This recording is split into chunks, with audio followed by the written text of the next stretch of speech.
Hi guys, it's Charl. Welcome to my channel, or welcome back to my channel. Today I am coming at you with another video, and today's video is 10 tips that I have for you when starting your fitness journey. They're not like exclusively just for starting, but they're a very good start point. And yes, so I have them here on my trusty notepad, and if I keep looking down, I'm looking at that. Also, don't forget to like and subscribe because it really helps me out, really supports me. And also, if you subscribe and click the notification bell, you'll get notified every time I upload, which should be 10 AM every Saturday morning. However, there's been a few issues. I had my exams at uni and stuff went on in the world and it just didn't feel right uploading. So I'm back today with another video. So let's get into it. Tip number one is have a goal but make it realistic. So your starting point when starting a fitness journey would be that maybe gain a bit of muscle, you want to lose a bit of fat, you want to lose some weight, tone up as they say. That's all completely fine. These goals are so important because that's something that you'll work towards. That'll be your motivation when perhaps you wake up and you don't think it'll be your day. You're like, do I want to work out? Do I just want to eat takeaway for all 3 meals? Like, your goals will be what drives you forward. Therefore, it's really important that they're realistic. I spoke about this in an Instagram post the other day. Let me get my phone. So, I did a Instagram post all about goals. It's this post. Will it focus? There we go, this post, and it is dated 2 days ago. What day was it 2 days ago? The 10th of June. In that I mention a lot of tips to help with goals, and one of them is to be realistic. So for example, if your goal is to lose weight, you want to lose a stone, that's a very big goal. And you can perhaps have lost a little bit and then go, you know what, I'm nowhere near a stone, I give up.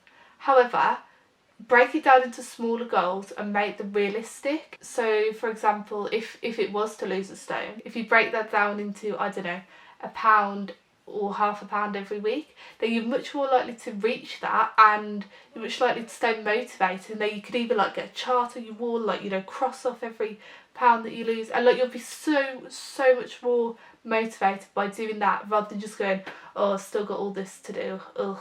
And then you can also apply that to other things, such as if you want to run, say, 10k, start off with just a 1 kilometre jog, you know, and then perhaps do that for a week, then build it up to 2k and then 3k, and keep on going like that, and you will be a lot more motivated to do it. Number 2 is to start small. So if you're just starting your fitness journey, you want to go to the gym, or, you know, just do some sort of working out, it's a lot better to do 1 or 2 really good sessions every week rather than like do 6 sessions a week but just, you know, don't give it much effort, you know, you just go through the motions, don't really care. So if you're not used to working out, that's going to be a big shock on your body. Starting with little small bits, you know, whether it's just like a little half an hour session twice a week that, you know, you put full effort into, and then you can then build on that rather than just starting out 6 sessions a week, not really putting any effort in, you know, not seeing any results, and then you'll become unmotivated. Number 3, wear comfortable clothes. If you feel comfortable in a Gymshark set, you know, the full matching leggings, sports bra, little crop top, wear that. If you feel comfortable in a pair of trackies and a big baggy jumper, wear that. It's whatever makes you feel comfortable. There's no advice that I can give you that's like, this is comfortable clothing. It's all about what you find comfortable, because when you're more comfortable, you'll be more likely to move the way that you want to move and do what you're able to do, and you'll also feel more confident.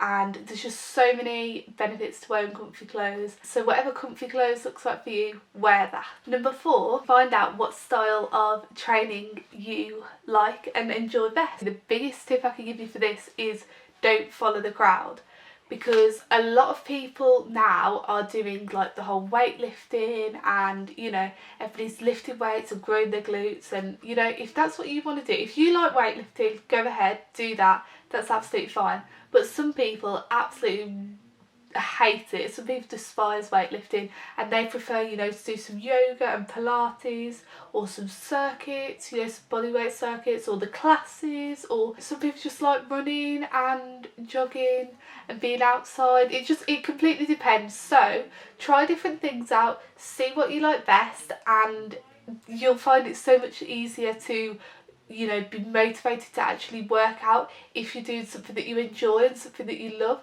compared to doing something that you don't really enjoy, because then you just end up despising it. It's then less likely to become part of your lifestyle. And at the end of the day, we just all want a nice, healthy lifestyle. Number 5, have a plan. This can come in many different forms depending on what you want. This could be a note in your diary going, okay, 5 p.m. till 6 p.m, that's when I'm going to work out.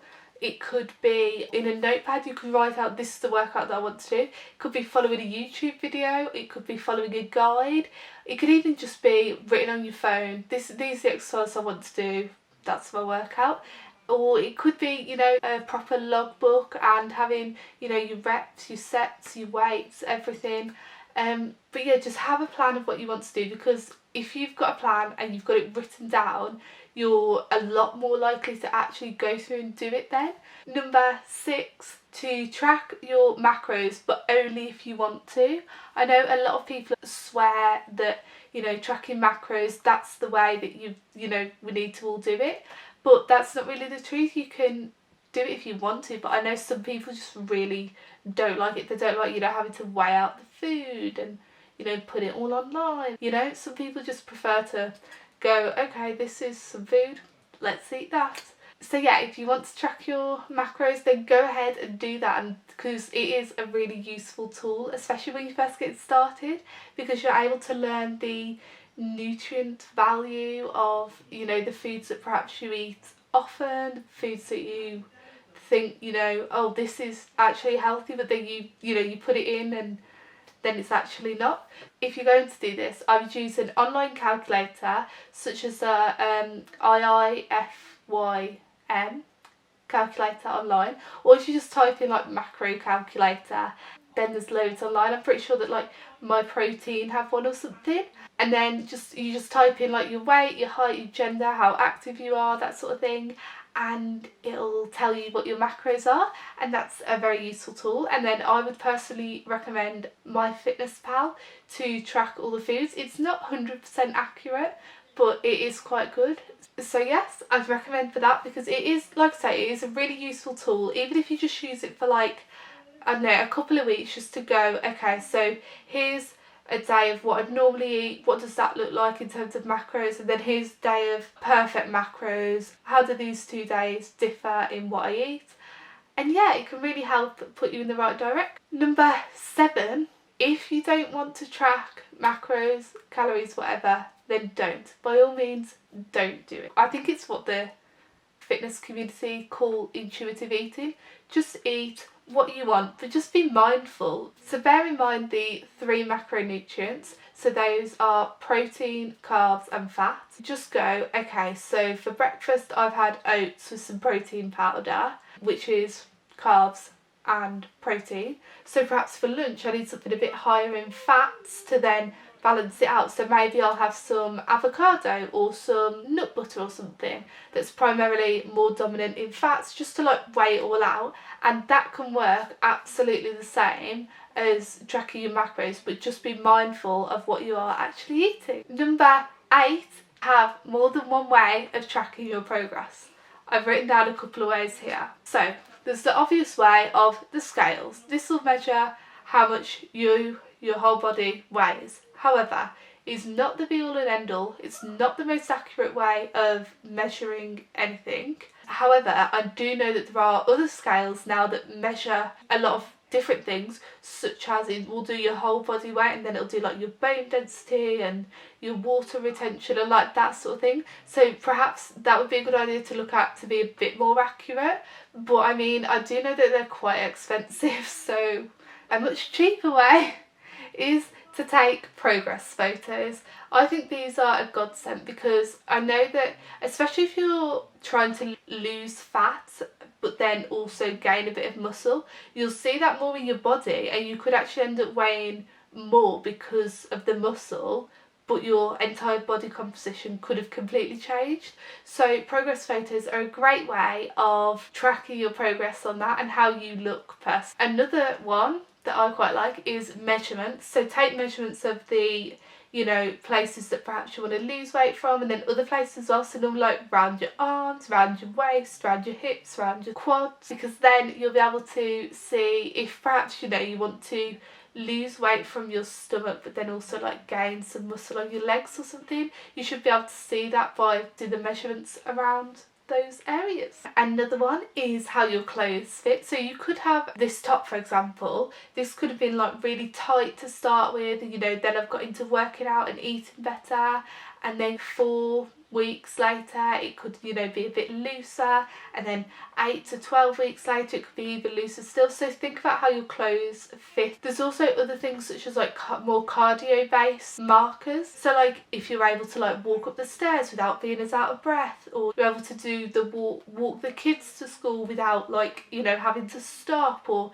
even like running a 5k without having to stop, whereas if maybe the first or second time you did that, you know, you had to stop every couple of minutes because you were so out of breath. Running that 5k without taking a break then is a massive step up, and that's so much progress that you've made, even if perhaps, you know, your weight on the scales hasn't changed or anything else. That's still absolutely amazing. And then the last one is that you just feel better generally, that you feel, you know, healthier, you feel fitter, you feel happier, you feel better in yourself. Oh, and another one that I just thought of was that you can do things that you couldn't do before. So such as maybe you, if you sat down, you know, you need to use the arms of the chairs to help yourself up, but actually now, because you've been doing some squats and some lunges and stuff and a bit of core exercise, you can now use those muscles that you've built, and they are now helping you get up and down without having to touch the arm of the chair. So there's a lot of different ways to measure your progress that aren't just the scales. Number 9, to not underestimate the importance of rest. It's so important. Rest is where your muscles repair themselves, and at the end of the day, if you don't rest, you're just going to burn out, you're going to be constantly sore, you know, and rest can take up a lot of ways. The one thing that I wrote down was, in capital letters, sleep, because sleep is so important for, I mean, just your general health anyway, but sleep will 100% help repair your muscle fibres faster. So make sure that you're getting 7 to 8 hours sleep every night if you can. I know that's not possible for everyone, but if you can, 7 to 8 hours is perfect. And then it also includes other things like just, you know, not working out to that extent that you perhaps have been. So say if you're doing weightlifting 4 days a week, those other 3 days you could not do any exercise at all, or it could be something a bit more chilled, like perhaps a walk around your village, socially distanced of course, or some yoga or some stretching, just something a bit less strenuous to, you know, let your muscles repair, give them a chill, because at the end of the day they've worked hard for the workout, so they deserve a break. And finally, number 10, have fun. Don't be too hard on yourself, because living a healthy lifestyle should be enjoyable and fun. It shouldn't be a chore, it shouldn't be something that you dread. It should be a healthy lifestyle, something that, you know, you look forward to when you wake up in the morning and you go to bed feeling satisfied that you've done it. Whatever you do, just make sure you have fun, whether that means, you know, going out for a nice meal and perhaps missing a workout because of family events. That's fine, that's life. Life happens, you know, you can't just put everything on hold just because you want to get a bit fitter and a bit healthier. That's not realistic at all. Just make it work for you. And if you have any questions about anything, feel free to put them in the comments below, or you can DM me on Instagram. So there are my top 10 tips to help you when starting your fitness journey. I hope you enjoyed the video. Let me know what you think in the comments. Don't forget to follow me on Instagram, it's just CharlFitnessUK, and don't forget to subscribe, it really supports me. And yes, have a lovely day, hope you're well and stay safe. I'll see you next time.